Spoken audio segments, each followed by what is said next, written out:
Ayan. Yan po ulat nila, di ba? Oo, yun. Oh. Eh, yung tinutukoy nyong naging masyadong glaring na ang laki naman itong kamalian na ito na tinuturo. Oo. Eh, sabi nyo, ang Katoliko ay natatag noong 527 or 562 na taon. Ika-6 na siglo po yan. Opo. 6th century. Tapos, meron namang issue ng pasugo na ganito naman po ang sinasabi.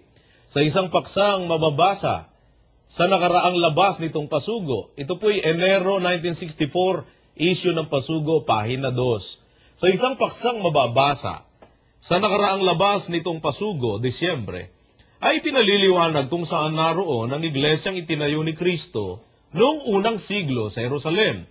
Ito ay natalikod, iniligaw ng mga bulang propeta o ng mga paring Katoliko. Kaya walang natirang tupa si Kristo noong unang siglo. Nalipol na lahat. Ayan yung tinutukoy nyo. Yun nga. First century, kasi yung isang unang siglo, century, first 100 years eh. Opo. And doon pa lang daw, nalipol na lahat yung mga tupa ni Kristo. Iniligaw na nitong mga paring Katoliko. Opo. Eh tapos sasabihin naman nila sa isang pasugo, natatagang Katolisismo, year 562, 6th century na. Pagitan po ng 500 taon. Yun ang tinutukoy nyo. Paano na mapapatay na matagal ng patay? Pinarangal, itong bagong silang, pinaratangan kaagad na silang papatay nung taga-unang siglo na. Yung taga-unang siglo, wala na. Kaya sabi ko, ang termino ko kasi, pag medyo alangan ako, kalaking kaswangan ito, sabi ko, mali na ito. Ano pong salita yung ganun? Dialecto? Sa Ilonggo eh. Ilonggo? Dako nga kaswangan eh. Kay Ilonggo kasi kami. Opo. Ayan, sabi ko, mali man ito. Kaya ako nangangamba, pag magtuturo ako, kung delikado pag may professional ba, na marunong din sa history. Mali po yung tinuro ninyo. Iniligaw yung tao, nako.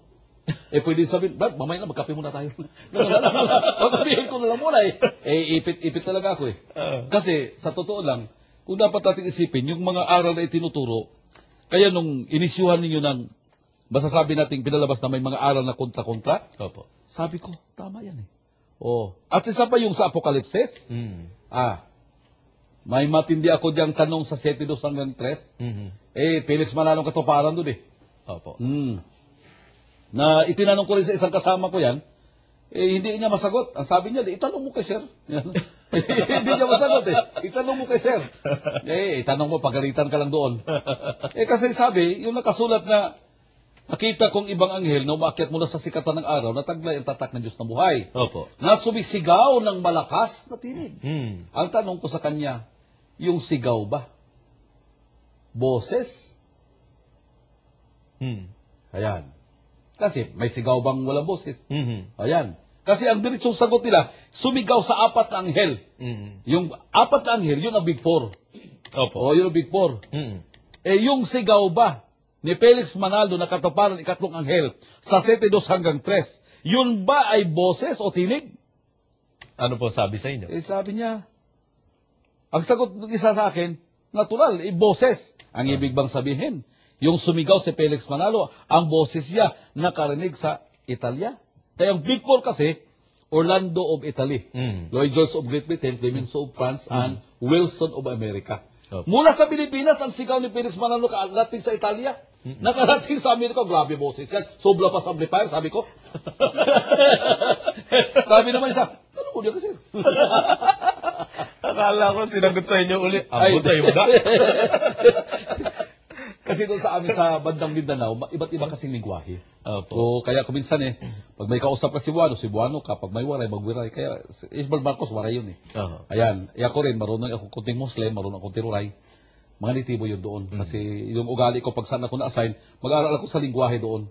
Kaya, niloob din ng Panginoon na isang katangian ko ito. Kaya, 16 na lingwahe ang alam ko mo salita. Local dialects lang. Pero sa mga tweet, doon sa mga ganon, nagduda kayo sa pag-aangkin ni Manalo na siya po yung anghel sa sikatan ng araw? Binasa ko ulit. Siyempre, mag-research ako. 7:2, 3. Binasa ko. pag ituloy mo ng 4, iba namang tinutukoy doon. Pwede nating isa sa napakalayo eh. So, pag 4, iba naman. Sabi ko, paano magkadugtong ito? Kalayo ang agwat. Sabi ko, napakalayo. Kaya sabi ko, paano niya angkinin? Kaya, yun ang sinasabi ko kanina na, sa tanong po ninyo na, may nabalitaan ka bang humarap si Iranyo Manalong debate? Ang sagot ko'y wala. Nabalitaan ba kayo may representant siyang nilagdaan na yun ang haharap sa debate? Wala rin. Wala. Bakit nga? Doon nga sa aral na hindi kayang panindiganan. Napakarami daw kontra-kontra ni Brother Eli na aral eh. Bakit? Hindi ba kayo naniniwala doon? Maglabas sila. Kasi yung binanggit ni Puto, salita ng sa termino pa ni Baldino na Hilario, yung salita ng mga taong depressed. Ano yung Baldino? Sabi niya, desperado. Sabi ko, awit yun na. Ayan. Kasi yung mga terminong yan, sinasabi niya, yung sinasabing kontra-kontra, nagbanggit pa si Puto na, kagaya nito. May 1,000, aabot pa daw sa 1,000 eh. Ayan, pero magbanggit ka lang. Sabi ko, kahit 1 o 2 lang. Wala kang mababanggit. Ayan. Paano siya ba masasabing makabanggit pa? Hindi pa nga itinuro siguro sa kanila. Baka hindi pa nga sa pagsubok. Kasi maging iglesia ni Cristo, Brad, tapusin mong 25 kadoktrina. 2 buwan yan. Opo. Pagkatapos susubukin ka sa 48 na pagsambang consecutive yan.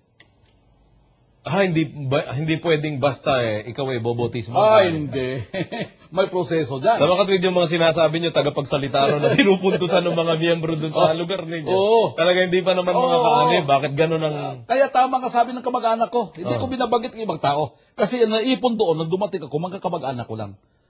Ayan, mga kamag-anak kong kabilang sa INC. Opo. Ayun, may mga hindi na sumasamba ron. May mga tawag na MS, madalang sumamba. Ayun, MS kasi ang termino doon sa INC. Madalang sumamba. MS. May TS pa. Ano naman TS? True secret. Hindi po. Tigil samba. Ayan. Tigil samba. Pinakinggan ko lang. Kaya sabi ko naman, wala ko masabi dyan, kayo mismo nakakaalam din. Magmasid kayo. Ngayon, at saka sabi ko sa inyo, dati panahon na may paliwanag ko rin. Bakit ako'y narito? Ayan. Kasi medyo magtagal sana kami. Merong text kasi na dapat makauwi na kami rito. Ayun. Ganon ang sistema. Kaya pajinsan pa kami noon. Kaya ganon ang sistema. Kaya ito na aking masasabi, ito, ang paglantad kong ito, alam nyo ba, Brad Josel? Opo. Sa grupo po ng mga X-Man, 5,000 na kami. Baka akala nila ang akala kasi ng mga kapatid sa ANC doon sa Davao, yung miyembro ng X-Man, yung 10 lang na napakita doon sa programang X-Man. Hindi po, nagkamali po sila. Ayan. Tinanong ko si Sis Lydia. Opo. Yung kasama namin dyan. Nasa 5,000 na nga po mahigit. Tuwing buwan kasi, o bawat linggo, nagbabautismo tayo. Hindi talaga, may sesero na walang X-Man, meron talaga. Meron po. Ayan. At ikalawa pa, sabi ko, yung nagte-text sa akin na ministro, hindi nagpakilala. Nanawagan ako sa programang ito. Pwede ba, Brad Joseph? Oo po, by all means po. Sige. Ayan. Panahon na siguro na dapat lumabas na rin kayo. Tulong-tulong tayo na masasabi nating pag-aralan. Kaya ako'y dito na, may turo sa inyo ang tunay na aral. Kasi may mga nag-text sa, maging kay Brad Cesar Adamos. Opo. Inihintay lang ang paglantad ko. Ayan. Ngayon, maging sa taga Davao. May gabi sa inyo tanan diha. Ito na. Ang sabi nyo na mag-imbita kayo ng mga miyembro ng ANC, kilala ako dyan sa bandang Davao. Panahon na upang magsuri kayo sa tunay na katotohanan na nakasulat sa Biblia dito po sa ang dating daan. Iglesia ng Diyos na ito ang nagtaglay ng tunay na aral na itinuro ng dakilang mga ngaral. Yung kasi termino ko pa Brad Eli. Kasi pagtuturo kasi niya iba Opo. Iba talaga. Kaya ang termino ko sa hindi lang mga ngaral nanalangin ako sa Diyos. Sabi ko, tulungan mo sana. Marinig ko sa mga manggagawa na manalangin, tulungan mo po ang aming mga ngaral. Sa akin, iba Ano po? Paano kayo? Manalangin kasi ako, Panginoon, basbasan mo po ang ibinigay mo sa amin na dakilang mga ngaral. Yun ang termino ko. Siguro wala masigurong mali niya. Kasi, iba kasi ang pagkakilala ko. Lahat ng mga pagdududa ko na lahat nawala yan.